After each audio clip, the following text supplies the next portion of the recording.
We're at it again with another ELive Unplugged. Thank you so much for making that intellectual choice to join us. We're speaking with Mr. Heptone himself, the legendary Leroy Sibbles. Tell me, is that what's on your birth certificate? Yes. Leroy Sibbles. It's only spelled differently on my birth certificate. So whenever I want someone like want to have me for travel, they got to make sure that they have the right spelling. So the spelling we're accustomed to in our press is S-I-B-B-L-E-S. Yes. But officially it's supposed to be L-I-S. Originally, my dad's name is L-I-E-S, so it's all complicated. You're a singer-songwriter and you're a bass player. Yes. Which did you do first? Oh, I was singing and writing songs for the Heptones first. That's where, and arranging. Because a lot of people didn't know this, and I wouldn't walk and tell people this, because that's not me. But at the end of the day, now I have a story to tell, I have to say it, And the most 95% of the Heptones songs or works that we did was written and arranged by me. And that's where I learned arrangement. That's where I started doing my arranging. And then, I have all of that within me. So when I went to the studio, I started doing that, for other people. Because it was much easier, because I practiced at home with my guys first, And all of those oohs and ahs that these guys used to sing, I used to teach them individually. My guys at the Heptones. Yes, And who are the names in the Heptones? It's Earl, Morgan, Barry Llewellyn, Barry Llewellyn, he passed away a few years ago. I'm glad that, that's the rest of his soul, yes. And, how did the Heptones get started? Well, actually, back in Trenchtown, after I left school, I was doing electric arc welding as a trade. You left which school? Kingston Senior, and I did about a year and a half with Sir Warren Kidd. He had a private college. And I did about a year and a half. And after I did that, I went and learned a physical thing, and that was electrical welding, which I mastered that in no time. The boss would bring me my own blueprint to do work, as an apprentice, as an apprentice. So, I know that my head was flowing. I was like that. But you grew up where? Trenchtown. Trenchtown. And Seaward Drive, because my dad used to, my mom and dad, while I was very young, they separated. So my dad, he was the guy, was very progressive, He had trucks, he had stores, like grain stores, and he was very progressive. Your father? Yeah, my dad. He lived out of Trenchtown. My mom. I was asking you if he was a good father. Me? If he was, yeah. All his kids are very successful.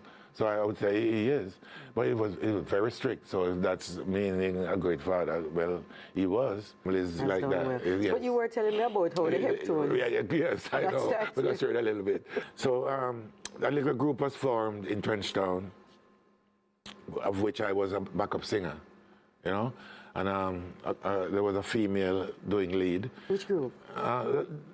I forgot the name of the group, like I said, it's Soulettes or something like that, but it wasn't really, I forgot the name right now, but, the girl was leading and two guys, me and a guy called Winston, were backing up, and we were doing that for a little while. Earl and Barry heard of us. They lived across on the other side of Trenchtown. When I say on the other side, there was a gully, that separates my side from that side, So they're on the other side. Yes. So they heard of us and they came over. There were two guys, they called themselves the Mighty Squirrels. I never forget that because I said, squirrels! And they used to come over and then they would jam, with us all. We would jam. Earl had a guitar, even before I even thought of getting a guitar. And when I got my guitar, I surpassed them all because I was always like that, quick on the head, and I always want to, you know, move. Yeah, so this group, the girl and me and the other guy, we went to Treasure Isle studio, and we did audition, and we were supposed to go back to recording, and we were accepted. Where was Treasure Isle studio? Bond Street, you know, downtown. Owned by whom? By Duke Reed. Yeah. And we were supposed to go back, but somehow the group fell apart before we even went back just to do recording. And Earl and Barry, they came up one night and said they know of this guy downtown called Kenlock. He was seeking new artists. They needed people for recording.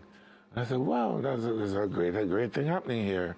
And that said night, I went home and I wrote 2 songs.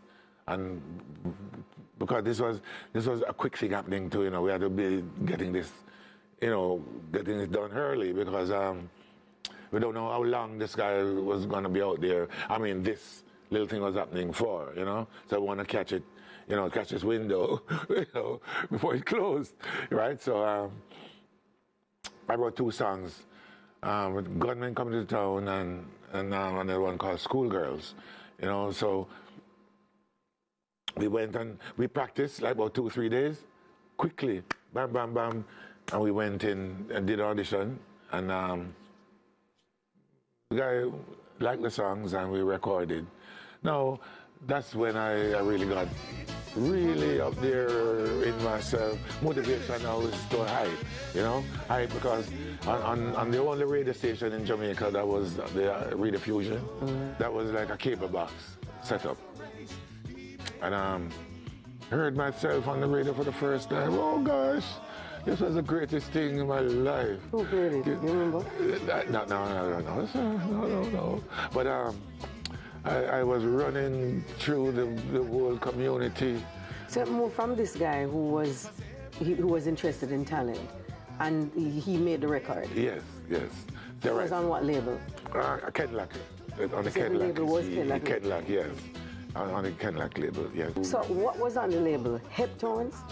The Heptones, yeah. Where you get the name Heptones? Earl Morgan came with the idea, and we said it sounded good because when I spelled it out or saw it written, I saw the Hep ones. You know, I said that's great. You know, can Hep mean up, lively. You know, ones is us 3. You know. How did he come up with the name? So he saw it on some on a bottle. Some discarded bottle he saw, and figured that it was great, and we all accepted it, you know. So it's really not just his alone concept, it was his idea, but we all had to agree to this. So it belonged to each and every one, because I could have said no, you know what I mean? So we all accepted it. So well, I guess it's partially all of us, you know, it belongs to. You know, lately he went and registered it and all that for himself, you know. But selfishness, it's okay, you know, because me and Leroy Sibbles and that can't change, you know. Of course, you're watching ELive Unplugged. We pause for a cause. More with Leroy Sibbles. On the other side, he shares who owns the name, the Heptones.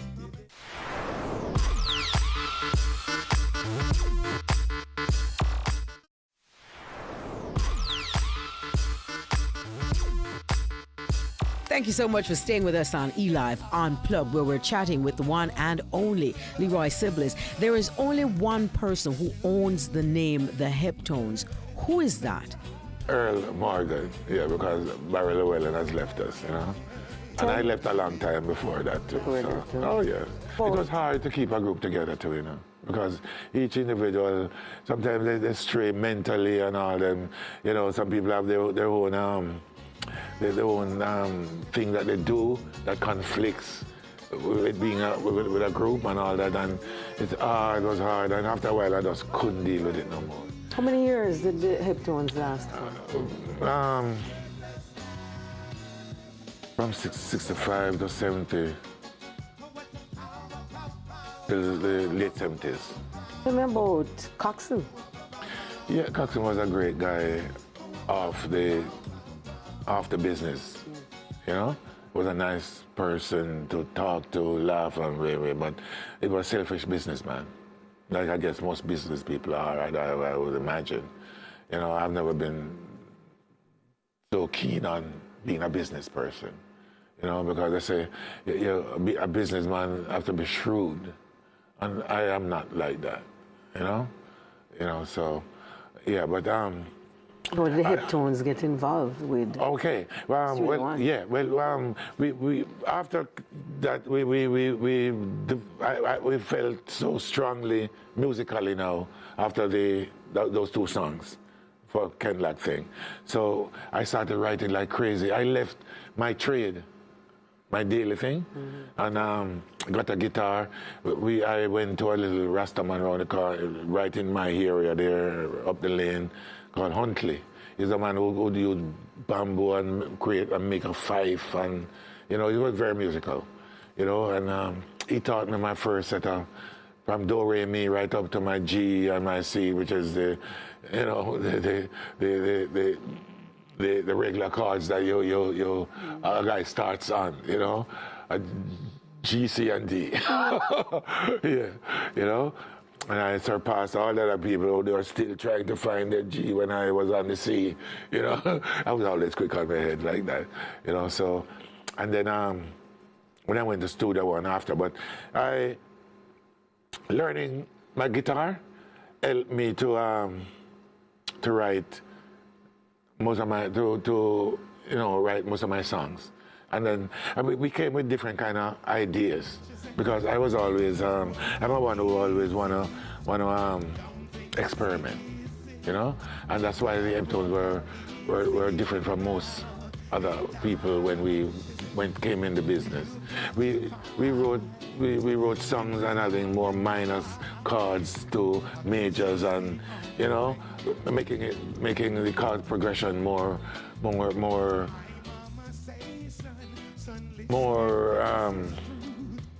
interesting, you know, because most songs back then were like a 2-chord or 3-chord the most, you know. We had the chords to make it, you know, take it out of its field and right back in, and you know, make it different. Even Party Time was a song that, you know, our songs were different, so people gravitated to us. But what I'm saying is, we started practicing. I left and started writing songs. The other guys went How on were the you day. surviving once you were doing that? I had no problem on a regular survival, you know, because my mom, she worked, my great-grandmother, I had 3 dinners every evening. So you were food was no problem to me. My daddy had it, you know, and was he in agreement with what you were doing? No, not really. Because he wanted me more on to be a businessman or something like that, you know. You didn't have any children at the time? You mean? At the time when you had stopped working, yes, and you were going full time into music? Me? No. If I had kids? No, my music was my girl and my everything. When I started doing music, first when I went to Studio One, I had my guitar was my girlfriend. You never see me without her. You know, everywhere. I was not going to look for my girlfriend. My guitar had to come with me. Oh, yes.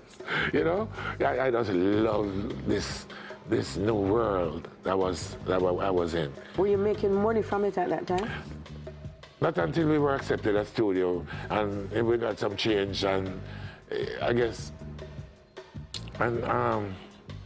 it did. It filled that little void that you had something in your pocket, but it wasn't real money to you know, like that, you know. But I wasn't even looking. I wasn't even watching the money. I was watching the music.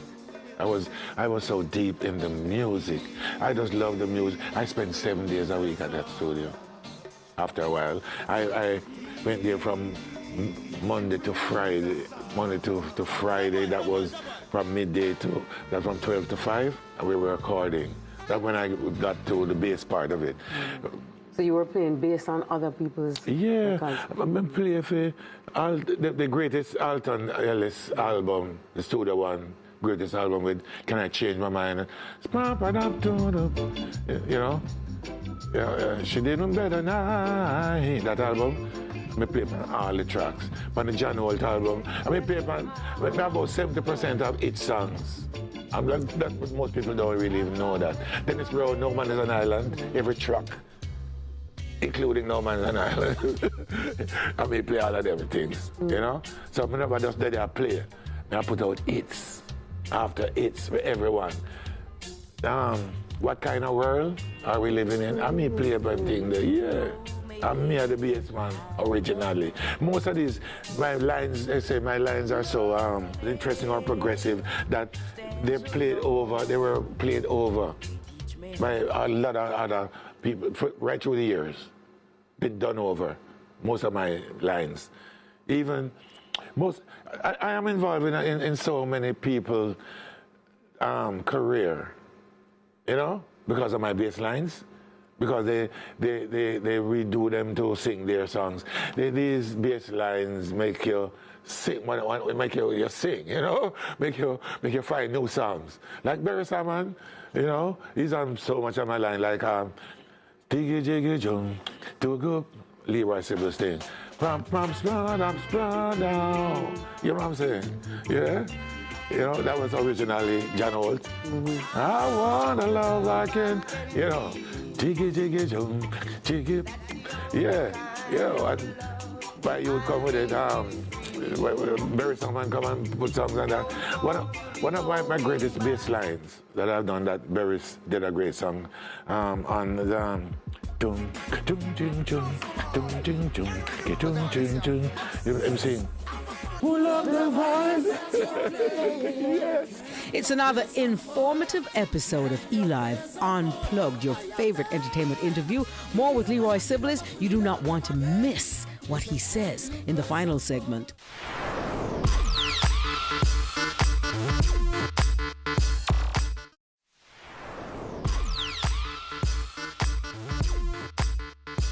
Welcome to the final segment of ELive Unplugged with the legendary Leroy Sibbles. Now, Sibbles, how did you get to Studio One? One Sunday, after we practiced a lot of a portion, like about 6 or 8 songs, we practiced as the Heptones.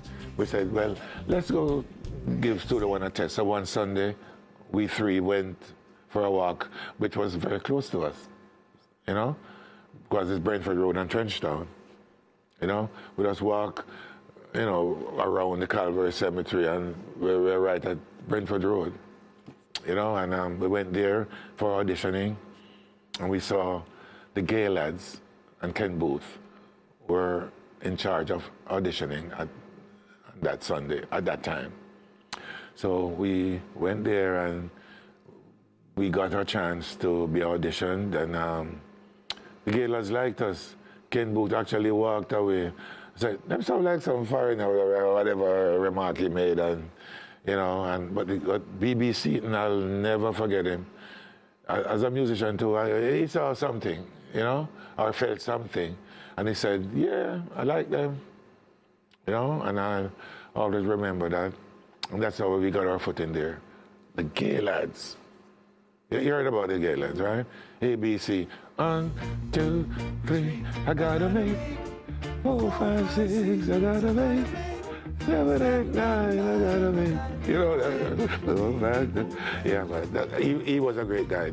He's a great musician too. He used to do most of his arrangement and play most of them songs that they did too. So they were great. Yeah, so that's how I got in there, right? And then our very first song we recorded was a song called A Change Has Got to Come, you know? And after that we did another one called Ting-a-Ling, which we made 2 versions of Ting-a-Ling, you know, because one was too slow. It was dun dun dun, get dun dun dun, get dun dun dun dun dun dun dun, and then the other one which was dun. The second one was a hit. Both of those reggae? Yes, yeah, but one was much slower, you know, and didn't take off. And the other one that we redid it, took off. But what's the difference What's the difference between rocksteady and reggae? Oh, rocksteady used to have that beat would drop, like it have a drop in the bass line. You know, better get ready, come to rock. You see? Yeah. Tell me now, how you got to your solo career? Okay, right. So we after leaving Studio One, yes, right? We went to Harry J's studio, you know, and why you left Studio One? Well, there was not much going on after a while, you know. It was dying. You know? This is in which year? Late 70s, going down there somewhere. You know, and we said we need to, you know, grow some more. We are getting stagnant, you know, right here. So we went to Harry J's and we did an album because we heard that Harry J we heard that Chris Blackwell was with Harry J, and that was a way of getting, you know, a bit more out of the business, yes. So we went there and worked a little bit for us. Got our name out there at the time. That's where we did the Book of Rules. You know, that was really the last arrangement that I did. You know, and I was living in Canada then, you know, and after we hooked up with RJ, I had to come home. I've been coming home still, you know, like every 2 years or so, still back in Canada, because I couldn't just spend all my time there too. So, you know, because of music, I was still coming back and forth, but I was living there. You had migrated to Canada? Yes, in '73. No. My mom came long after. We brought my mom in much later. But in '73. How come you migrated to Canada? Because of love. Oh. Love took me in the cold. Yeah, you know, I got married there too. You know, yeah, you know, we had a good relationship, me and this kid from back here. You know, our mom sent her to get away from me too. Sent her to Canada, Toronto, Canada. She went, but we were still corresponding because distance kind of changed certain things, you know. And so me and the group, after we did that album, we went to do a little tour in England because of Chris Blackwell and Island Records, you know. And they were still corresponding. So when the tour was over, I went to visit her in Toronto and stayed, you know. Oh boy, snow was up to your knees when I got there another time. The winter was terrible, you know. What's her name? Helen. So you left Studio One, yes. You went to Harry J, and then what? Okay, so, yeah, so when I left Harry J, like I said, we went to Toronto, spent some time there. We got the members of the Heptones in Canada. You know, we were there for a while.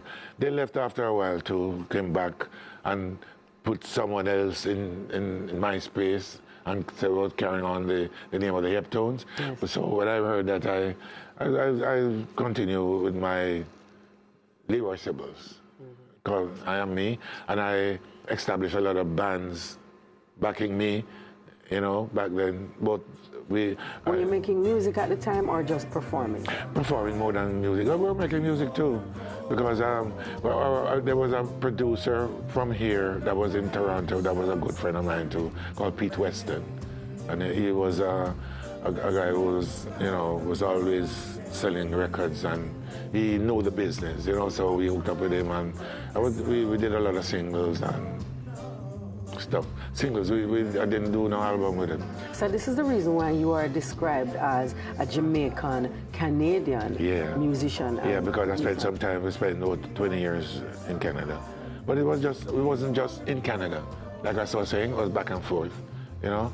Because even an album I did up there and got released in Canada was recorded here in Jamaica. How many albums have you done, Leroy? About 7, you know? What are you most proud of with your catalog?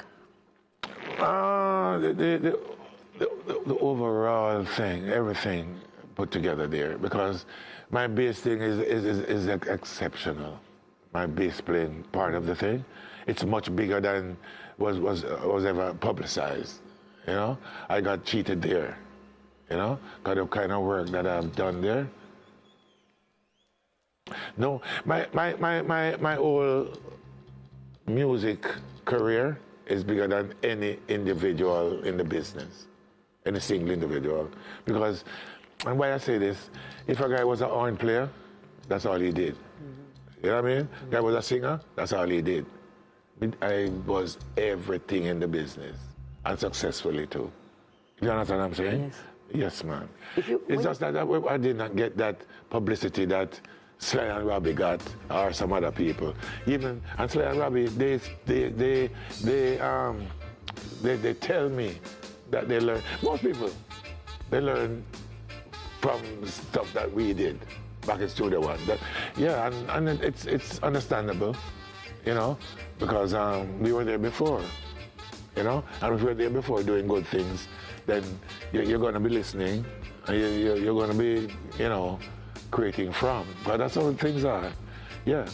The guy who created the wheel, it was just a circle, you know, and you know, we have cars and trucks and buses and, you know what I mean? So you understand where I'm coming from? Yeah. You know, so, oh yeah, and I feel good. You know, I feel cheated because my whole career was not, and I guess a lot of stuff is taken away because I was not here all the time. That 20 years in Canada did a little dent in the thing. But maybe that was all good. Not maybe too, that's good for clearing my head too. You know, getting my headspace back in a certain, because I was pressured, you know, because of the group. And where are you living now? Evandale. So you're living in Jamaica now? Yeah. I've been back for quite a while now. Okay. And we just managed to catch you today because you're... No, because you weren't trying to catch me, man. I'm always out there, you know. But, you know, it's when you see when you reach out, yeah. Here I am. Yeah, yeah, man, I'm available, but not accessible as some people. A lot of shows that I do, people request me back. That's when you know that you're doing all right. Yeah, because some people have the one show, that's it, and I don't want to see you again. I'm being requested. So my life is good. He is the legendary one, putting a wrap on another ELive Unplugged this week. Remember, you can catch the repeat on Saturdays at 7. I'm your host, Judith Bartley. See you next, ELive Unplugged.